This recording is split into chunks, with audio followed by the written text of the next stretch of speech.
Hello everybody, welcome to What Culture Gaming. I'm Scott, joined by Josh. Hello, Scott. Josh, my friend, a thing doing the rounds in the news that we were going to run with initially, and we didn't because the source is ridiculous, but then enough people got a taste of that source, and now it's out there in the wild, so we should talk about it, is the idea of an Oblivion remake. This originally was reported by Xfire, but the source is an ex-developer from Virtuos Games, the team that are making the Metal Gear Solid 3 remake. They took to the Reddit thread of gaming leaks and rumors and just sprawled out everything else that team's doing, which 9 times out of 10, whenever that happens, people like us take a look at it. It's fun, it's banter, but 9 times out of 10, it's not actually real. But the amount of people going with this, and because the moderator for that Reddit thread has apparently gone some way to verifying the source itself, it is worth talking about. So the source from Virtuos Games has revealed 4 major projects in production. 4 whole things. One of them we already know. It's the Metal Gear Solid 3 remake. Apparently that game... What? Metal Gear Solid's getting a remake.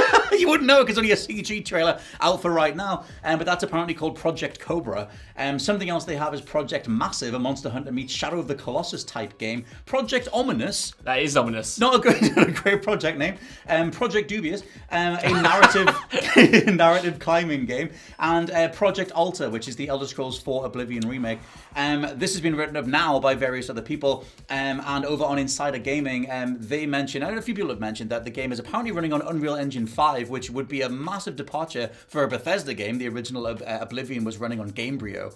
They're always adamant about using their own engines. It's why they fly apart all the goddamn time. Yeah. But still, this remake would apparently run on Unreal Engine 5, and they are targeting a release date at the end of 2024 or at the beginning of 2025. Really interesting, this stuff, Scott Telford. Yes. Because I love the Elder Scrolls 4 Oblivion. You do, I think it's an incredible game. I actually went back to it last year, tried to get into it, but I couldn't because it felt a little bit too dated for my tastes Skyrim's so much better. certain regards, because Skyrim's certainly not necessarily better, in my opinion, but certainly better in some regards. We've got to tap dance over these laser beams. We certainly do. This Bethesda founder. Certainly better in some regards, yes. Because especially when it came to the level design and the dungeon design, I think Skyrim's dungeons pretty much set the bar for how all side dungeons should be developed going forward. Like the way they weave in on themselves and the way that they kind of end with a chest, making sure that you know the dungeon is done and you can carry on. Oblivion kind of has none of that, where you just sort of get lost in these labyrinths. Anyway, the point is there are elements of Oblivion that I think could be updated really well to make it closer to Skyrim in terms of the core game design without losing the magical world that, for me, still makes Oblivion this fascinating piece of fantasy fiction, because the world of Oblivion is kind of completely different to the world of Skyrim, and while you might prefer one or the other, I think it's still very valuable and an interesting place to explore. I tell you what's fascinating is we don't know how the hell Elder Scrolls 6 is going to play, but that would be the next advancement of Elder Scrolls combat. Elder Scrolls combat is very flaily, it's obviously very spell-based. It depends how you've built your character, but if you go down the melee front, on Skyrim's case, there was just a lot of flailing around, a lot of hoping for things to connect or whatever, and I always kind of wondered if they were going to tighten that stuff up with Elder Scrolls 6, but if you have another team attempting to sort of redo Oblivion and modernize it, do you then have to kind of, get into the guts of it? Does it still play like it did back in 2006, or do you start bringing things in that are maybe going to be reserved for the next main installment, because you do have, a new Elder Scrolls for a whole new audience? An interesting question, Scott Telford, because Oblivion is even more floaty than Skyrim, and it also has a few weird and kind of niche approaches to how it tackles its RPG systems. For instance,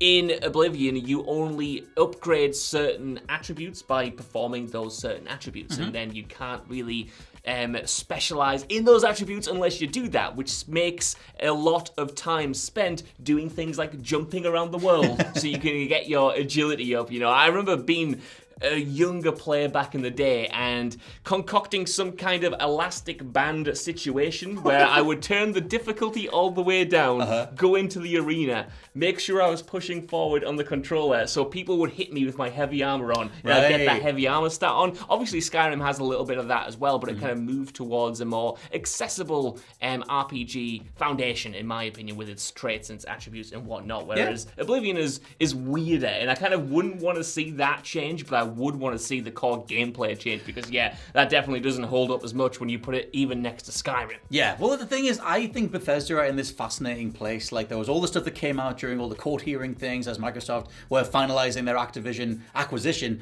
and there was all the stuff that came out about the way that they're handling first-party stuff and how that trickled back to Pete Hines and Todd Howard, and how the way that they run Bethesda and how they were, increasingly thought of as Xbox first-party, and they will be going forward. You have to assume that's why Starfield was delayed, because they need to polish it a lot more. They can't have another Fallout 76 release.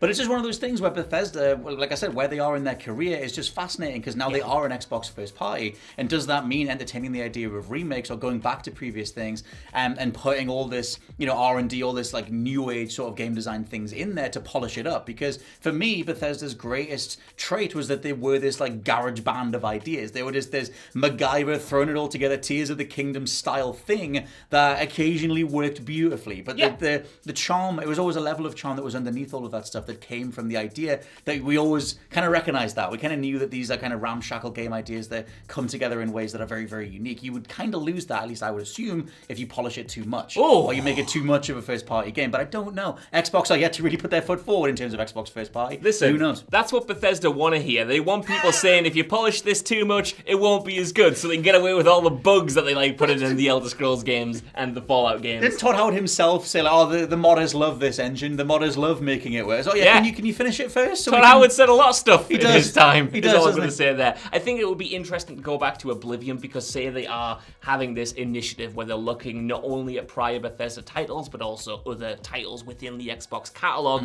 Oblivion is obviously beloved. It is obviously another Elder Scrolls game, and we're going to be starved of Elder Scrolls games until 6 drops in 2040, so it would make sense to go back to the most recent one after Skyrim, update it, get it out as like not a placeholder, but certainly a stopgap release. That said, it's going to be even longer until we get a new Fallout, so I want to see Fallout 3 remastered, and I want to see Fallout New Vegas remastered. I'm all for this stuff, because while you can go back and play these games on backwards compatibility, I do think that the leaps between the different installments that Bethesda has put out are substantial enough to the point where, for me anyway, I go back to those old games and I almost can't play them because they aren't as modern as I want them to be. So that's why I am championing a remaster rather than just the ability to play them as they are now. Which is kind of hilarious, because that's the thing. Does Bethesda let a different developer alter their signature DNA that much? The idea of Virtuos doing this. I mean, Virtuos aren't this massive team that people are sort of pointing to as, oh my god, I can't believe they're getting their hands on the likes of Metal Gear Solid,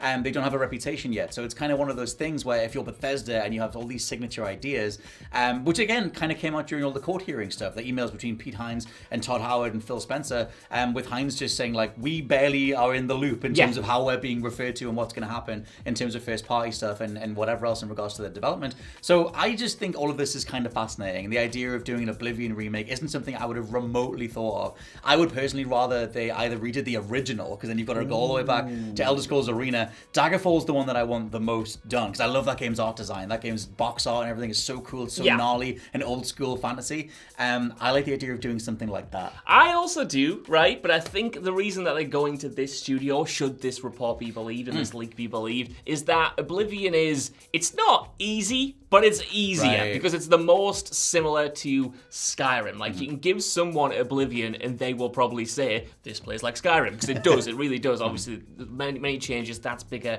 and whatnot, but I think in terms of the amount of work that would need to put into it to modernize it, far less than a total reimagining of those earlier games. And while I would think that is maybe more valuable and more valid, I think from like a money perspective, they can look at that and just say, well, that's almost there. You know, you kind of have the blueprint, because the blueprint is Skyrim, just elevate that a little bit and kind of give it a modern sheen in Unreal Engine 5 again, if this is to be believed, and then get it out there. No game development is easy, but this is theoretically easier than doing what you suggested, even if what you suggested is a little bit more interesting. That's always the thing. I think in regards to what this means for Bethesda, what this means for a new Xbox first party rollout, can they get away with just giving you Oblivion as it played back in the day, but it looks very shiny, it looks like the most recent fan mods? Would that be enough? I would argue that you need need to redo all the UI and everything. I think when you go back to it now, not all of it, but if you go back to all the shopkeep stuff, there's a lot of bits of graphical design in there that have they're full of jaggies. They haven't aged very well. I've got Photoshop brain. I'm just saying, if you go back to that stuff, it's not as pristine as it could be. So if you're going to go into the guts of it and remix it a bit, give me some new UI. Don't do this. Don't do this.